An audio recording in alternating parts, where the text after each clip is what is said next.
Hello दोस्तों, कैसे हो आप सभी। आपका दोस्त मुकेश नागर आज बहुत जबरदस्त न्यूज लेकर के आया है। साथियों, एक बात याद रखना कि ये जो न्यूज है ये आपके जीवन को पलट के रख देगी साथियों।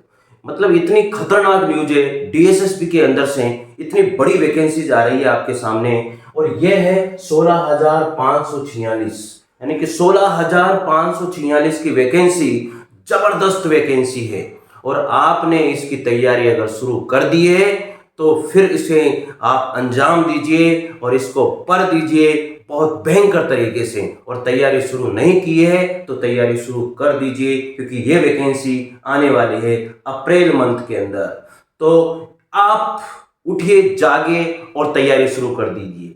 कहीं से भी कोई भी ये वैकेंसी आए, आपको तैयारी कर देनी चाहिए। स्टार्ट। तो पीआरटी, टीजीटी और पीजीटी की वैकेंसी जबरदस्त वैकेंसी है, और इसके बारे में आज मैं थोड़ी सी चर्चा आप लोगों से करने वाला हूं। किस तरह से इसका सिलेबस होता है, किस तरह से आप लोगों को पढ़ना चाहिए और किस तरह से आप लोगों को इसका काम करना चाहिए। तो मिलते हैं, देखते हैं कि ये पेपर किस तरह का पेपर आता है। पीआरटी का पेपर क्या क्या पूछा जाता है, टीजीटी के पेपर में क्या क्या पूछा जाता है, पीजीटी के पेपर में क्या क्या पूछा जाता है। तो समझने की कोशिश करते हैं, ताकि आपकी तैयारी में इसका बहुत बड़ा रोल होगा, बहुत बड़ा योगदान होगा।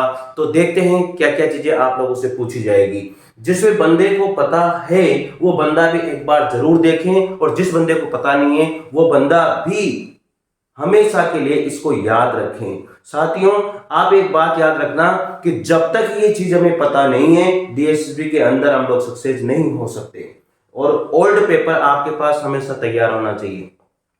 साथियों, अगर आप पहली बार विजिट किया है चैनल के ऊपर तो चैनल को जरूर सब्सक्राइब कीजिए और पूरा वीडियो देखिए। आपको मैं इतनी बढ़िया बात बताने वाला हूं यहां पर कि आपको लगेगा कि यार वाकई में बहुत जबरदस्त बात है, कि ये बात तो मुझे पता ही नहीं थी। इसलिए पूरा पूरा पूरा वीडियो देखने की कोशिश कीजिए, पूरा वीडियो देखिए, ताकि आपकी एक भी बात यहां से खाली नहीं जाए। तो देखिएगा क्या क्या चीजें यहां पर होती है। वैकेंसी है हमारे यहाँ पर 16,546 की वैकेंसी अभी आने वाली है अप्रैल मंथ के अंदर। और ये डीएसपी 2023 में बात कर रहा हूँ। पीआरटी की वैकेंसी की भी बहुत जबरदस्त बात कर रहा हूँ, क्योंकि पीआरटी वैकेंसी जो है यहाँ पर बहुत बम्पर वैकेंसी आने वाली है डीएसपी के अंदर। जो दिल्ली कर्मचारी चयन बोर्ड है उसकी वैकेंसी बहुत खतरनाक वैकेंसी है।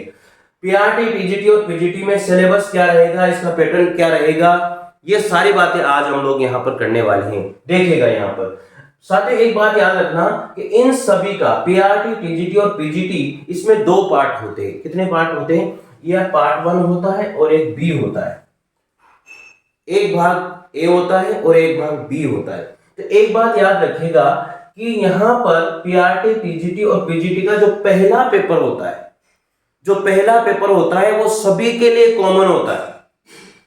सभी बंदों के लिए, सभी स्टूडेंट के लिए, चाहे वो पीजीटी का हो, टीजीटी का हो या पीआरटी का हो, सभी स्टूडेंट के लिए वो कॉमन पेपर होता है। इसका मतलब ये है पेपर तो उनके अलग अलग टाइम पे होता है, लेकिन उसमें जो सिलेबस होता है, लेकिन उसमें जो क्वेश्चन होते हैं वो चीजें कुछ हद तक मैच होती है। तो यहां पर एक बात भी आपसे ये करना चाहूंगा कि कितने कितने क्वेश्चन उन सब्जेक्ट के अंदर पूछे जाते हैं, पीजीटी, टीजीटी और पीआरटी के अंदर। तो ये चीज आप लोगों को याद रखनी है। देखिएगा, जो जीएस और जो जीके का पोर्शन होता है उसमें 20 क्वेश्चन पूछे जाते हैं। टोटल क्वेश्चन तो 100 होते हैं, सबको पता है। टोटल क्वेश्चन 100 होते हैं, ये सब हर स्टूडेंट को पता होता है। लेकिन वो तैयारी किस किस के करता है? जिसमें उसे मजा आता है। लेकिन एक बात मैं आपको बता दूं, यहां पर इन सारे टॉपिक को, इन सारे सब्जेक्ट को आप लोगों को मतलब ये मान के चलिए कि जितने भी सब्जेक्ट हैं उन सबको अकॉर्डिंग टाइम आप लोगों को देना होता है। मतलब अगर आपने एक ही सब्जेक्ट को ज्यादा टाइम दिया तो वो मामला गलत हो जाता है आप लोगों के लिए, क्योंकि फिर वो एक ही सब्जेक्ट आपका स्ट्रॉन्ग हो जाता है। यहां पर जो क्वेश्चन है वो बराबर बराबर पोर्शन में दिए गए हैं, तो आपको सारे ही क्वेश्चन करने हैं, अच्छी तरह से मार्क्स लाने हैं। क्योंकि पहले पेपर में जब तक आप लोगों के 40% मार्क्स नहीं आ जाते तब तक आपका सेकंड पेपर चेक नहीं होता है। यह आप लोगों को अच्छे से पता है। और एक चीज और मैं आपको बता दूं, जितने भी अदर स्टेट के स्टूडेंट हैं वो दिल्ली कर्मचारी चयन बोर्ड है, वहां पर सब जर्नल के अंदर आते हैं। अगर आपके पास एसटी, एससी, ओबीसी किसी का भी सर्टिफिकेट दिल्ली से है तो आप उस कैटेगरीज में आते हो, लेकिन वहां का सर्टिफिकेट आपका, कास्ट सर्टिफिकेट आपका नहीं है, तो आप जनरल में ही बिलोंग करोगे, चाहे आप किसी भी स्टेट से क्यों ना हो। ये चीज आपको याद रखनी है। तो आपको जर्नल के हिसाब से तैयारी करनी है, ज्यादा परसेंटेज नहीं जाती है, अच्छा खासा पेपर आता है, अच्छा लेवल आता है इस पेपर का। आप लोग देखिए मैं क्या क्या बताने वाला हूं आपको, बहुत खतरनाक बात बताने वाला हूं। तो जीके और जीएस के अंदर 20 क्वेश्चन आते हैं, और जो 20 क्वेश्चन होते हैं बहुत अच्छे लेवल के क्वेश्चन आते हैं। इसके अंदर इंडिया वर्ल्ड की जीके आती है, इंडिया वर्ल्ड की जीके पूछी जाती है, बहुत अच्छी तरह से पूछी जाती है, और करंट के ऊपर ज्यादातर फोकस किया जाता है।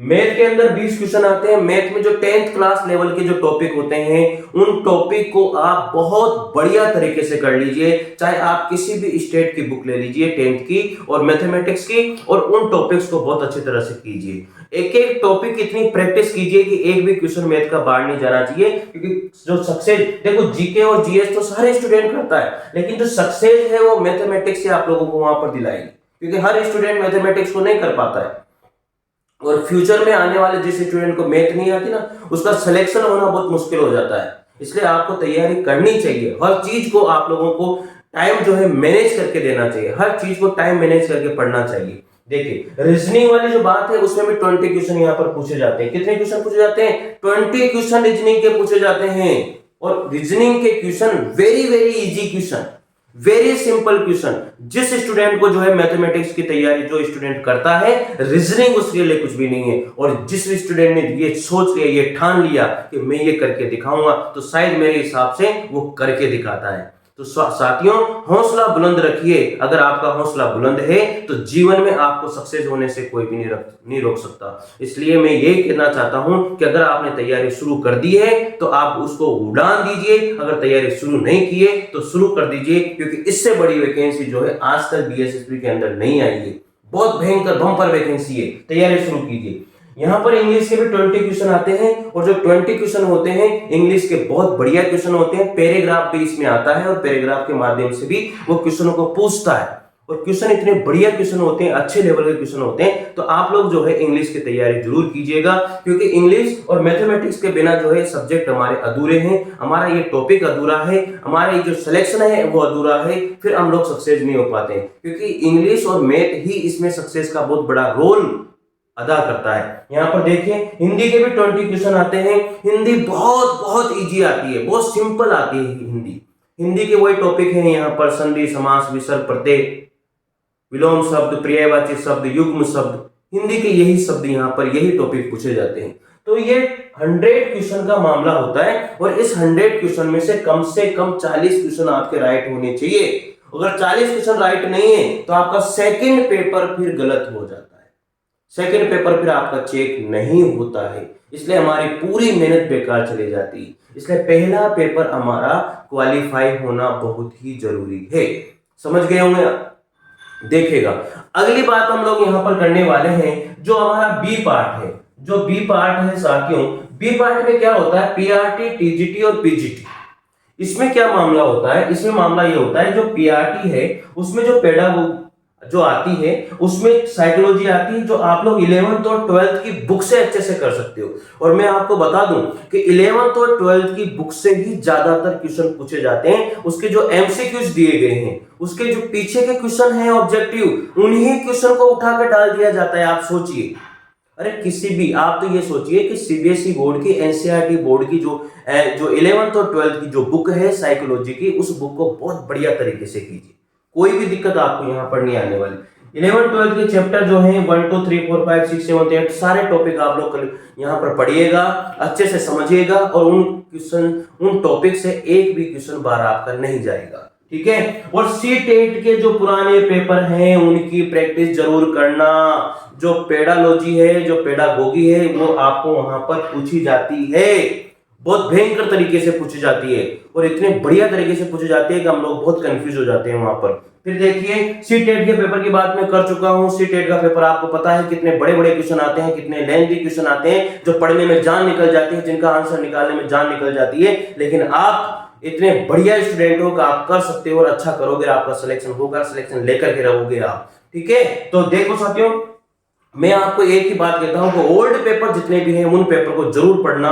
जितने भी पेपर हैं ओल्ड पेपर का एक पूरा सेट लेकर के आना, ताकि आपको कोई भी दिक्कत नहीं हो। फिर यहां पर बात करते हैं टीजीटी की। टीजीटी में मैं आपको बता चुका हूं कि जो क्लास 6 to 10 की बुक है, इसमें सी टेट क्वालिफाई होना बहुत जरूरी है। पूरे के अंदर सी टेट अगर आप क्वालिफाई हो तो ये सारी चीजें आप लोग कर सकते हो, क्योंकि पीआरटी और टीजीटी में सी टेट वो मांगता है। सी टेट का सर्टिफिकेट आपके पास होना चाहिए। और अब सी टेट हर बंदे ने कर चुका होगा, हर स्टेट के लोग वहां पर, हर स्टूडेंट के ये सर्टिफिकेट उसके पास रहता है। फिर यहाँ पर देखिए क्लास 6 to 10 की बुक में आपको बता चुका हूं। जो एनसीईआरटी की 11-12 की जो बुक है वो भी आप लोग अच्छे से तैयार कीजिए। वैसे तो टीजीटी में आपको एनसीईआरटी की बुक तैयार करनी है। जो एनसीईआरटी की बुक है उससे बाहर 1% भी कुछ भी नहीं जाता है, ठीक है। और ओल्ड पेपर बहुत बड़ा रोल होता है इसका। ओल्ड पेपर का इतना बड़ा रोल होता है इस वैकेंसी के अंदर, चाहे केवीएस की वैकेंसी हो, चाहे यहां पर डीएसएसबी की वैकेंसी हो, इसका ओल्ड पेपर का बहुत बड़ा रोल होता है। उसमें हम लोग ये सोचते हैं कि यार मतलब इस तरह का क्वेश्चन आता है, इस तरह से मुझे तैयारी करनी है, इस तरह से मुझे जो है पेपर को निपटाना है, फोड़ना है और इस बार मैं करके दिखाऊंगा। आप जोश में आ जाइए। मैं पहले बता रहा हूं इतनी बड़ी वैकेंसी कभी भी नहीं आती है। और पीजीटी बहुत बड़ा चांस है। पीजीटी वालों बहुत बड़ा चांस है। आपने एमए बीएड किया हुआ है और आपने किया हुआ है तो 100% आपको पीजीटी की तैयारी करनी चाहिए। इतना बड़ा चांस है, इतनी बढ़िया वैकेंसी है। हर सब्जेक्ट की वैकेंसी बहुत खतरनाक आने वाली है। यहाँ पर क्लास 9 to 12 की बुक्स एनसीईआरटी की आप लोगों को पढ़ लेनी है। जो सब्जेक्ट आपने चूज किया, जिस सब्जेक्ट से आप पेपर देना चाहते हो, 9th और 12th की बुक्स आप लोगों को पढ़नी है।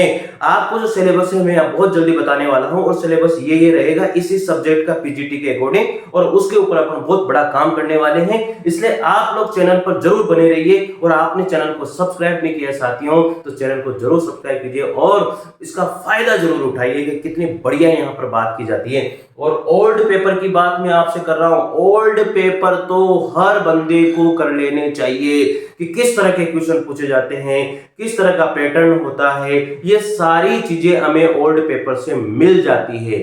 तो फिर इन चीजों को अगर आप लोग अपने आप को आत्मसात कर लोगे, अब अच्छी तरह से पढ़ लोगे तो आपको सारी बातें समझ में आ जाएगी। तो साथियों मिलते हैं अगली इंफॉर्मेशन के साथ। तब तक के लिए जय हिंद, जय भारत। Thank you.